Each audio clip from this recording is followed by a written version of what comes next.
paper is Shifts in U.S. Social Media Use, 2020-2024, Decline, Fragmentation, and Enduring Polarization.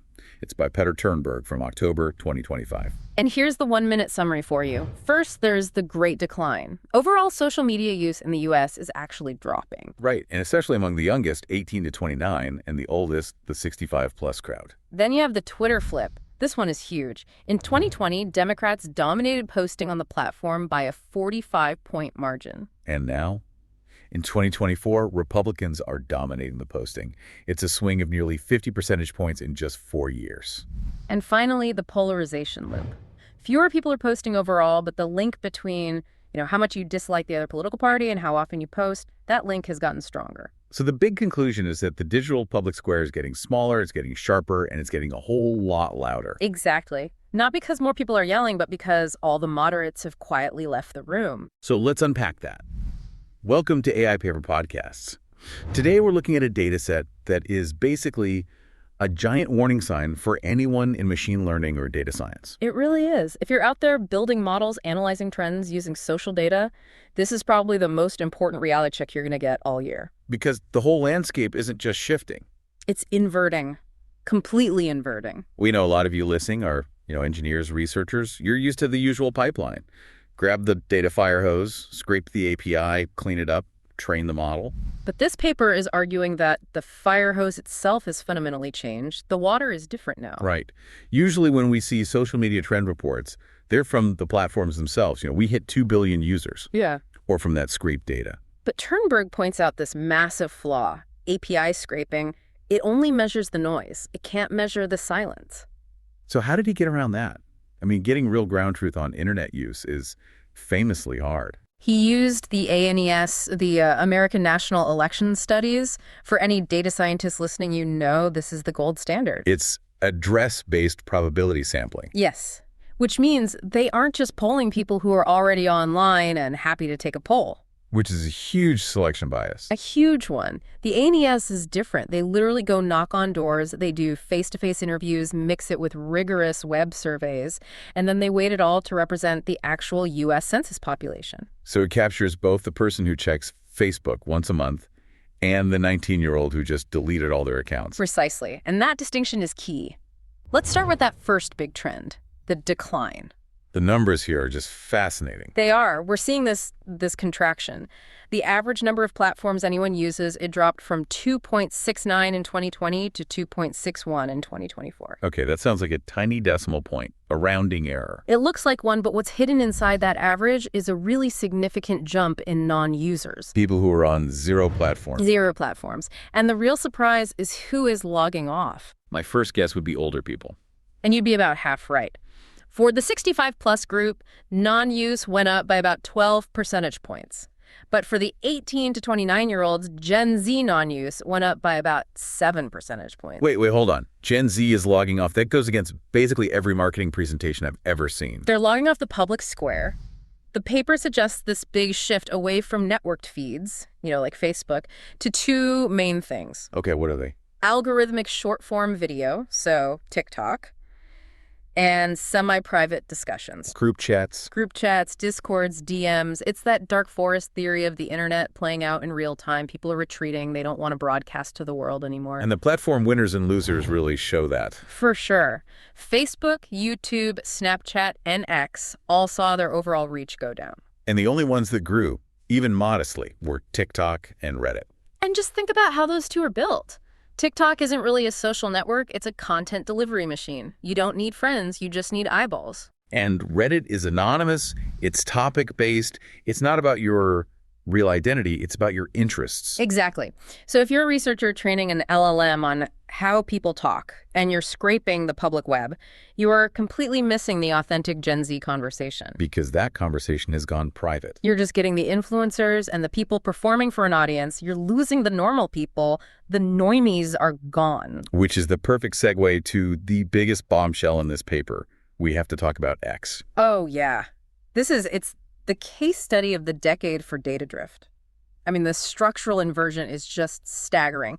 I've never seen a data set flip this hard this fast. Let's get into the numbers, because the paper makes this really critical distinction. It's between users, visitors, and posters. Right. And that distinction is everything. If you just look at the user-based people with an account X is actually still slightly Democrat-leaning. So the people on the platform haven't changed that much. The gap is narrowing, sure, but it's still a mix. But the content. The content is a completely different universe. Completely. In 2020, if you looked at who was actually posting, Democrats had a 45 percentage point advantage in posting volume. The platform felt blue because the content being created was blue. And in 2024? It's flipped. The Democrats are still visiting, they're scrolling, they're reading, maybe they're hate-watching, but they have stopped posting. And Republicans? Republicans now dominate the content creation by a 5 percentage point margin. So let me get this straight. We went from plus 45 Democrat to plus 5 Republican. A 50-point swing in the platform's vocal majority. It's a total transformation of the signal. So if your model scraped Twitter in 2020 to learn about public sentiment, it over-indexed on Democratic views. Massively. And if you scrape it today, in 2024, you're over-indexing on Republican views. But the actual population behind the screen didn't change nearly that much. This is a textbook silent majority versus loud minority problem, except now it's amplified by algorithms. That's it exactly. The paper calls it a shift from an expressive participation for Democrats to a passive one. They're just lurking. Why? I mean, is it just the obvious answer, the change in ownership?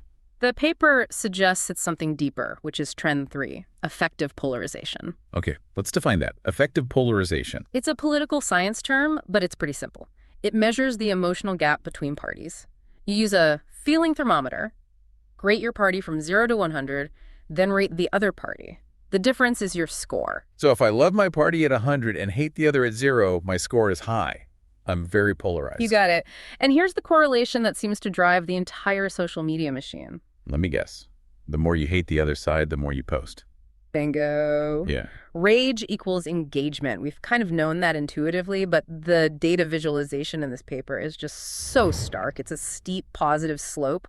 Polarization goes up, posting goes up. Okay, but what's new in 2024? This is the kicker. The overall volume of posting has gone down. The whole curve has shifted lower. Fewer people are posting, period. But the slope, that relationship between hate and posting, it's just as steep. And on X, it's arguably even steeper for Republicans now. So the moderates, the people in the middle? They've checked out. The casual users, the people who maybe rated the other party a 40 or a 50 on that thermometer, they've gone silent. It's a selection effect. A massive one. It's purified the pool. The only people left shouting into the void are the ones with the most intense feelings on both sides. Which creates this distorted reality. The internet feels more hostile, not because society as a whole is more hostile, but because the sample of people still talking is skewed to the extremes. It's like a dinner party. Imagine the calm, reasonable people leave one by one. By midnight, it's just two guys screaming at each other about politics. And if you're a data scraper, you walk in at midnight and think, wow, this is a really angry party. Exactly. You totally miss the 40 people who left hours ago and are having a nice, quiet chat in the kitchen. The kitchen is the DMs, the group chats, the offline world. Yes. And for our listeners building AI, this is the critical point. If you scrape the midnight party, the 2024 public web, you are training your model on the screamers. You are teaching it that human consensus is a shouting match. That is a terrifying thought for model alignment. We're always talking about aligning AI with human values. But if the only values it can see are the ones being screamed from the rooftops, how can it ever align with the quiet majority? It can't. It's a sampling error on a civilization-wide scale. Let's touch on the other demographic shifts really quick. What else is changing? Well, most of it is pretty subtle. All the platforms are aging up a bit, but the gender split is getting more pronounced. How so? Twitter, X, and Reddit are becoming much more male-dominated spaces. They're sort of the internet's men's clubs right now. And on the other side? Instagram, Snapchat, and TikTok all significantly overrepresent women. So we're seeing this gender segregation of our digital spaces on top of the political segregation. It looks that way. Education levels are also ticking up slightly, especially on Twitter, X, and Reddit. But again, these are tiny shifts compared to the massive political realignment we just talked about. Okay, let's get to the so what here. Yeah. If I'm an ML engineer listening to this, what's the one thing I need to take away? The practical application is that your ground truth is dissolving under your feet. The old idea of more data, better, just grabbing the whole common crawl. That's over. It's over. This paper proves the fire hose is no longer representative of the water supply. It's a filtered, purified, and highly biased stream. So if you train an LLM on X posts from 2024, you are teaching it that normal human conversation is incredibly polarized. And that it leans heavily Republican in sheer volume, and that it's driven almost entirely by conflict. You're not just baking in political bias, you're baking in conflict bias. The model learns that to be human is to be argumentative. Exactly. And this is a huge problem for things like RLHF reinforcement, learning from human feedback. If your human feedback is also coming from these polarized pools, you're just reinforcing the distortion. It even changes how a company should think about social listening. If a brand launches a product and Twitter hates it, It might just mean the 5% of hyperpolarized users hate it. The other 95% might be totally fine with it, but they're not logging on to tweet, "This new toothpaste is adequate." this toothpaste is fine is not going to go viral. Not a chance. The fighters are the ones left talking. So every signal you get from these platforms is amplified hostility. All right, let's wrap this up. We've got a shrinking public sphere, a partisan flip on a major platform, and a polarization feedback loop. What's the final mission here for the builders? The mission is, look at your training data, look at the metadata. If it's post-2023, you have to be hyper-aware of this X skew. So don't treat social data as a proxy for public opinion anymore? No, it's a proxy for partisan opinion. You need to rely more on structured, representative data, like the ANES, not just the raw, angry feed. It's quality over quantity. Always. Okay, I think that's a good place to land. It is a lot to process. It is, but, it's better to know the map has changed than to just keep walking off the old one. True.